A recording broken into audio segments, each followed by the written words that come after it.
নমস্কাৰ টাইমত বিগ নিউজলৈ স্বাগতম জনাইছো মই জ্যোতিদীপ বৈশ্য ৰাজ্যৰ 26 লাখ মহিলা এই দিনটোৰ বাবে হয়তো অপেক্ষা কৰি আছিল কিয়নো হিমন্ত বিশ্ব শৰ্মা চৰকাৰে আজি চূড়ান্ত সহি মাৰিলে আৰু ইয়াৰ পিছতে এটা কথা স্পষ্ট হৈ পৰিছে যে মাইক্ৰো ফাইনেন্সৰ ঋণ মাফৰ প্ৰক্ৰিয়া আজিৰে পৰা আৰম্ভ হৈছে টাইমত বিগ নিউজত এই মুহূৰ্তত জনাইছো মাইক্ৰো ফাইনেন্সৰ ঋণ মাফৰ প্ৰক্ৰিয়া চূড়ান্ত হৈছে মাইক্ৰো ফাইনেন্স কোম্পানী আৰু চৰকাৰৰ মাজত আজি MOU হৈ যায় আৰু ইয়াৰ পাছতে কেবাটাও কথা স্পষ্ট হৈ পৰিছে যি সকল মহিলাই সময়মতে ঋণ উভতাই দিয়া আছিল সেই মহিলাসকলক 25,000 টকাৰ উদগনি দিব চৰকাৰে আনহাতে যি সকল মহিলাই ঋণ উভতাই দিব পৰা নাই তেওঁলোকৰ সমুদায় ঋণ চৰকাৰে উভতাই দিব কিন্তু RBI গাইডলাইন ভংগ কৰি যদি ঋণ দিয়া হৈছিল এই ক্ষেত্ৰত বেংকে এই মহিলাসকলক সকাহ দিব লাগিব আৰ্থিক স্বচ্ছতা চাইহে এতিয়াৰে পৰা ঋণ দিব পাৰিব আৰু মাইক্ৰো ফাইনেন্সৰ ঋণ মাফক লৈ দীঘলীয়া সময় ধৰি এখনৰ পিছত আন এখনকৈ যি বৈঠক হৈছিল এই সকলো প্ৰক্ৰিয়াই এই মুহূৰ্তত প্ৰায় চূড়ান্ত পৰ্যায় পাইছেগৈ আজি MOU হৈ গ'ল আৰু ইয়াৰ পিছতে 26 লাখ অসমৰ মহিলাৰ বাবে ভাল খবৰ আহিলে মুখ্যমন্ত্ৰী ডক্টৰ হিমন্ত বিশ্ব শৰ্মাই কি কৈছিল আমি মাত্ৰ কেইটামান মুহূৰ্তৰ পিছত দেখুৱাম কিন্তু প্ৰথমতে ঋতুস্মিন শৰ্মাৰ সৈতে মই সংযোগ স্থাপন কৰিছো ঋতুস্মিন আপোনাৰ কাষলৈ আহিছো এটা বৃহৎ ভাল খবৰ এই মুহূৰ্তত হিমন্ত বিশ্ব শৰ্মা চৰকাৰখনে আনিছে হয় হয়তো ইতিমধ্যে আপুনি প্ৰকাশ কৰিছে যে 26 লাখ মহিলা আজিৰ দিনটোৰ বাবে হয়তো ৰৈ আছিল আৰু যিসকল লোকে হিমন্ত বিশ্ব শৰ্মাৰ চৰকাৰক এবাৰ ভোট দিছিল বিজেপি চৰকাৰক ভোট দিছিল হয়তো এই দিনটোৰ বাবে ভোট দিছিল আৰু হিমন্ত বিশ্ব শৰ্মাই চৰকাৰ গঠন কৰাৰ পিছতে প্ৰথম কেবিনেটতে এইটো সিদ্ধান্ত লৈছিল মাইক্ৰো ফাইনেন্সৰ ঋণ মাফ কৰা হ'ব আৰু আজি কেনেদৰে মাফ কৰা হ'ব কি কৰিব তাত সহি হৈ গৈছে ইমান দিনে যিবিলাক কথা কৈ থোৱা হৈছিল সেইবিলাক মুখেৰে মৌখিকভাৱে কথাবিলাক কোৱা হৈছিল কোনো লিখিত ৰূপত সেই কথাবিলাক কোৱা হোৱা নাছিল আৰু প্ৰথমবাৰৰ বাবে মাইক্ৰো ফাইনেন্স কোম্পানীবিলাক যিবিলাকে অসমত ঋণ দিছে তেওঁলোকৰ সৈতে MOU অসম চৰকাৰে সহি কৰি দিছে এতিয়াৰ পৰা হিমন্ত বিশ্ব শৰ্মাই কৈ দিলে কেনেকৈ তেওঁলোকৰ ঋণ মাফ কৰিব আজিৰ পৰা প্ৰক্ৰিয়াটো আৰম্ভ হৈ গৈছে আপোনালোকৰ ঋণ মাফ কৰিবলৈ হয়তো কেইটামান দিন লাগিব আপোনালোকৰ এটা দীঘলীয়া পৰিক্ৰমা হ'ব পাৰে কিন্তু যিটো প্ৰক্ৰিয়া ফাৰ্ষ্ট যিটো মানে ষ্টেপ দিব লাগে সেইটো আজি হৈ গৈছে আৰু আজি সহি হৈ গৈছে ইয়াৰ পৰা আগলৈহে যাব ইয়াৰ পৰা পিছলৈ ঘূৰি অহাৰ আৰু সম্ভাৱনা নাই হয় কিদৰে ঋণ মাফ হ'ব কিদৰে আবেদন কৰিব লাগিব এই কথাখিনি আমি ঋতুস্মিনৰ পৰা জানিম কিন্তু প্ৰথমতে ডক্টৰ হিমন্ত বিশ্ব শৰ্মাৰ এই মন্তব্যটো আপোনালোকক দেখুৱাই লৈছো আজি আমাৰ যিখন আঁচনি আমি MOU কৰিছো তাতে দুটা পাৰ্ট আছে এটা পাৰ্ট যিসকলে ধুনীয়াকৈ ঘূৰাই দি আছে কোনো সমস্যা নাই এজ অন 31 মাৰ্চ 2021 আমি তেওঁলোকক প্ৰম্পটলি 25,000 টকাৰ এটা পুৰস্কাৰ দিম যেনেকৈ অভিনন্দন আদি আঁচনি আছিল পুৰস্কাৰ দিম কিন্তু যদি 20,000 ঘূৰাই দিব আছে 20,000 পাব 15,000 ঘূৰাই দিব আছে যদি 15,000 পাব কিন্তু যদি 30,000 ঘূৰাই দিব আছে তেওঁলোকে ম্যাক্সিমাম 25,000 পাব আৰু এই কামখিনিত আমাৰ 2.5 বা 3,000 কোটি টকা চৰকাৰৰ পৰা খৰচ আছে সেকেন্ড হল যে যোনখিনিয়ে লোন ঘূৰাই দিব পৰা নাই তেওঁলোকক আমি এতিয়া এপ্লিকেশন ফৰ্ম দিম তেওঁলোকে আমাক এপ্লিকেশন ফৰ্ম ফিল আপ কৰি তেওঁলোকে আমাক এপ্লিকেশন ফৰ্ম জমা দিব কোনোবা ডাক্তৰৰ ঘৈণীয়েক তেওঁৰ লোনটো ঘূৰাই দিয়াৰ কোনো মিনিং নাই কোনোবা ইঞ্জিনিয়াৰৰ ঘৈণীয়েক তেওঁৰ লোনটো ঘূৰাই দিয়াৰ কোনো মিনিং নাই কিন্তু যিখিনি নিম্ন মধ্যবিত্ত পৰিয়ালৰ মানুহ আছে দৰিদ্ৰতাৰ সীমাৰেখাৰ তলত আছে তেওঁলোকৰ সম্পূৰ্ণ ঋণ আমি উভতাই দিম গতিকে সেইটো হল এটা সেক্টৰ ফাইনালি এনেকুৱা এটা সেক্টৰ আছে যিটো হল মই যে কলো 1,25,000 লোন তাতকৈ বেছি দিব নোৱাৰে 3টাতকৈ বেছি লোন দিব নোৱাৰে বেংকৰ কম্পিটিশনত কিছুমানে বেছি লোন দি দিব আজিৰ MOU খন মতে তেওঁলোকক আমাৰ কোম্পানী সমূহে বেংকে ৰিলিফ MFI সকলে ফুল ৰিলিফ দিব লাগিব আৰু তাৰ কাৰণে ৰিজাৰ্ভ বেংক অফ ইণ্ডিয়াই গাইডলাইনছ বনাই দিছে যে কেনেকৈ ৰিলিফ দিব কেনেকৈ ফুল ৰিলিফ দিব তেওঁলোকে দিব লাগিব তাৰ মানে MFI বা বেংকেও এটা টকা বহন কৰিব লাগিব আমিও এটা টকা বহন কৰিব লাগিব এটা টকা বহন নকৰিলেও হলহেঁতেন কিন্তু তথাপিতো আমি পুৰস্কৃত কৰিছো যে নহয় আপোনালোকে ভাল কৰি কাম কৰি আছে কাম কৰি থাকক ভৱিষ্যতেও লোন লওক আগবাঢ়ি যাওক আৰু সেই কাৰণে তেখেতসকলক আমি 25,000 টকাকৈ এটা পুৰস্কৃত কৰিব খুজিছো বা দে আৰ নট ডিফল্টাৰ এতিয়া আমি যেটো কথা কৈছিলো এইবাৰ ৰিজাৰ্ভ বেংক অফ ইণ্ডিয়াই সেম কথাটো ক'লে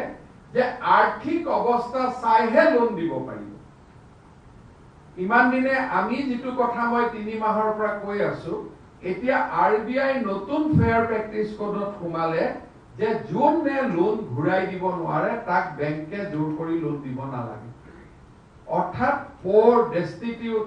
বিশেষকৈ টি গাৰ্ডেনৰ যিসকল ফালতু কাম কৰে টি গাৰ্ডেনত কাম কৰে 205 টকা দৰমহা পায় তেওঁলোকে লোন ল'ব নালাগে তেওঁলোকক চৰকাৰে স্কিম দিব লাগে অনুদান দিব লাগে অৰুণোদয় দিব লাগে তেওঁলোকক আঁচনি দিব লাগে যাতে তেওঁলোক এটা পৰ্যায়লৈকে উঠি আহিব পাৰে আৰু এটা পৰ্যায়ত উঠি অহাৰ পিছত তেওঁলোকে লোন ল'ব কিন্তু যাৰ বিপিএল ঘৰৰ ওপৰত চালি এখন নাই তেওঁলোকে নিজৰ পৰিয়ালটোক পোহপাল দিব পাৰে আৰু বেংকৰ ইনষ্টলমেন্ট কেনেকৈ দিব তেনেকুৱা মানুহৰ কাৰণে অসম চৰকাৰে অৰুণোদয় ব্যৱস্থা কৰিছে বিভিন্ন আঁচনিৰ ব্যৱস্থা কৰিছে তেওঁলোকক আমি হ্যান্ড হোল্ড কৰি এটা পৰ্যায়লৈকে উঠাই আনিব লাগিব তাৰ পিছত তেওঁলোকে লোন ল'ব খুজিলে তেওঁলোকে লোন ল'ব আৰু এই মন্তব্য দেখল ঋতুস্মিনিয়াত কেইবাটা কথা আছে ধনী মানুহৰ ঋণ উভতাই নিদিয়ে চৰকাৰে আৰু আৰ্থিক স্বচ্ছতাৰ বিষয়টোৰ ওপৰত গুৰুত্ব দিছে মুখ্যমন্ত্ৰী হিমন্ত বিশ্ব শৰ্মাই খুব সূক্ষ্মভাৱে আৰু স্পষ্টভাৱে কথাখিনি বুজাই দিছে আৰু এইখিনি কথা সকলোৱে বুজি পাব কিন্তু আপোনালোকে এপ্লিকেশন কৰিব লাগিব যাতে কোনো ধনী মানুহৰ ঋণ মাফ নহয় সেইভাবে এপ্লিকেশন এটা ব্যৱস্থা কৰিছে এপ্লিকেশনৰ হয়তো আপোনালোকৰ ইনকাম কিমান সেই প্ৰুফ হয়তো আপোনালোকে দিব লগা হ'ব পাৰে এপ্লিকেশনত কি থাকিব হে আমি কিছুদিনৰ পিছত গম পাম দ্বিতীয়তে আপোনালোকে ঋণ দি আছে ৰেগুলাৰলি ইনষ্টলমেন্ট পেমেন্ট কৰি আছে আপোনালোকৰটো কিবা এটা সুবিধা হ'ব লাগে সেইভাবে আপোনালোকে যে পেমেন্ট কৰি আছে আপোনালোকৰ এটা উদগনিমূলক পুৰস্কাৰ তেওঁলোকে দিব ম্যাক্সিমাম 25,000 লৈকে আপোনালোকে দিব আৰু হেতুক লৈ ইতিমধ্যে বিত্তমন্ত্ৰী নিৰ্মলা সীতাৰমণে দুদিনমানৰ পূৰ্বে টুইট কৰি কৈছে যে খুব ভাল হৈছে অসম চৰকাৰে খুব ভাল ইনিচিয়েটিভ লৈছে ইয়াৰ পূৰ্বে কৃষি আইন যেতিয়া কৃষি ঋণ যেতিয়া মাফ কৰা হয় তেতিয়া কি কৰা হয় যিসকলে ঋণ দিব নোৱাৰে তেওঁলোকৰ ঋণটো মাফ কৰি দিয়া হয় কিন্তু যিসকলে ঋণটো পৰিশোধ কৰি আছে তেওঁলোকে একো ইয়াৰ পৰা বেনিফিট নহয় গতিকে যিসকলে ঋণটো পৰিশোধ কৰি আছে তেওঁলোকৰ যাতে বেনিফিট হয় সেইভাবে তেওঁলোককো এটো এটা উদগনিমূলক পুৰস্কাৰ দিব তৃতীয়তে কথা কোৱা হৈছে যিসকলে নীতি বহিৰ্ভূতভাৱে ঋণ দিছিল ধৰক 1,25,000 কৈ মাইক্ৰ ফাইনেন্সৰ ঋণ প্ৰদান কৰিব নোৱাৰে 1,25,000 কৈ যদি বেছি ঋণ প্ৰদান কৰিছে ম্যাক্সিমাম 3টা লেন্ডাৰৰ পৰা এগৰাকী মহিলাই ধৰক ঋণটো ল'ব পাৰে বলে 4 নম্বৰ লেন্ডাৰো ঋণ দি দিছে তেতিয়া হলে হেতু এটা বেড লোনত যাব হেতু মানে নীতি বহিৰ্ভূত নীতি আইন আৰবিআই গাইডলাইন মানি যেহেতু মাইক্ৰ ফাইনেন্স কোম্পানীতে ঋণ দিয়া নাছিলে হেতু মাইক্ৰ ফাইনেন্স কোম্পানীয়ে নিজে ভৰিব লাগিব হেতু মাইক্ৰ ফাইনেন্স কোম্পানীৰ লোকসান হ'ব আৰু হেয়া এমঅইত সাইন হৈ গৈছে হয় ধন্যবাদ জনাইছো ঋতুস্মিন অভিষেক তথ্য জনাৰ বাবে কিন্তু পুনৰবাৰ আমি আপোনালোকক বিগ নিউজত জনাই আছো 26 লাখ মহিলাৰ বাবে ৰাজ্য চৰকাৰে ভাল খবৰ আনিছে আৰু ভাল খবৰটো হৈছে যে মাইক্ৰ ফাইনেন্সৰ ঋণ মাফৰ প্ৰক্ৰিয়া আজি সহি হৈ গৈছে প্ৰক্ৰিয়া আৰম্ভ হৈ পৰিছে আৰু প্ৰক্ৰিয়াই আজি চূড়ান্ত ৰূপ পাইছে কিয়নো চৰকাৰ আৰু মাইক্ৰ ফাইনেন্স কোম্পানীৰ মাজত আজি এমঅইউ সাইন কৰা হৈছে মুখ্যমন্ত্ৰী ডক্টৰ হিমন্ত বিশ্ব শৰ্মাই এই কথা বৰ্ণনা কৰি দিছে আপোনালোক কিদৰে উপকৃত হ'ব যিসকলে সময়মতে নিয়মমতে ঋণ পৰিশোধ কৰি আছে তেওঁলোকক 25,000 টকা পৰ্যন্ত চৰকাৰে উদগনি দিব অৰ্থাৎ সময়ত ঋণ দি থকা সকলক সহায় কৰা হ'ব আনহাতে যিসকল দৰিদ্ৰ সীমাৰেখাৰ তলত আছে নিম্ন মধ্যবিত্ত ঋণ উভতাই দিব নোৱাৰে ভৱিষ্যতে ঋণ নলয় তেওঁলোকৰ সমুদায় ঋণ চৰকাৰে উভতাই দিব তৃতীয়তে যদি আৰবিআই গাইডলাইন ভংগ কৰি আপোনাক ঋণ দিয়া হৈছিল এই সমূহৰ দায়িত্ব বেংকে ল'ব লাগিব এই কথাও স্পষ্ট কৰি দিয়া হৈছে আৰু এই সকলো কথা আজি এক প্ৰকাৰৰ আনুষ্ঠানিকতা পাইছে আৰ্থিক স্বচ্ছতা চাইহে এতিয়াৰে পৰা ঋণ দিব পাৰিব মন গলে খেয়াল খুচিমতে ঋণ দিব নোৱাৰিব আৰবিআই গাইডলাইন মানি চলিব লাগিব আৰু এই সকলো কথা মুখ্যমন্ত্ৰীয়ে বৰ্ণনা কৰিছে মন্তব্যটো পুনৰবাৰ আমি আপোনালোকক দেখুৱাই দিছো আঁচনি আমি এমঅইউ কৰিছো তাতে দুটা পাৰ্ট আছে এটা পাৰ্ট যিসকলে ধুনীয়াকৈ ঘূৰাই দি আছে কোনো সমস্যা নাই এজ অন 31 মাৰ্চ 2021 আমি তেওঁলোকক প্ৰম্পটলি 25,000 টকাৰ এটা পুৰস্কাৰ দিম যেনেকৈ অভিনন্দন আদি আঁচনি আছিল পুৰস্কাৰ দিম কিন্তু যদি 20,000 ঘূৰাই দিব আছে 20,000 পাব 15,000 ঘূৰাই দিব আছে যদি 15,000 পাব কিন্তু যদি 30,000 ঘূৰাই দিব আছে তেওঁলোকে ম্যাক্সিমাম 25,000 পাব আৰু এই কামখিনিত আমাৰ 2.5 বা 3,000 কোটি টকা চৰকাৰৰ পৰা খৰচ আছে। সেকেন্ড হল যে যোনখিনিয়ে লোন ঘূৰাই দিব পৰা নাই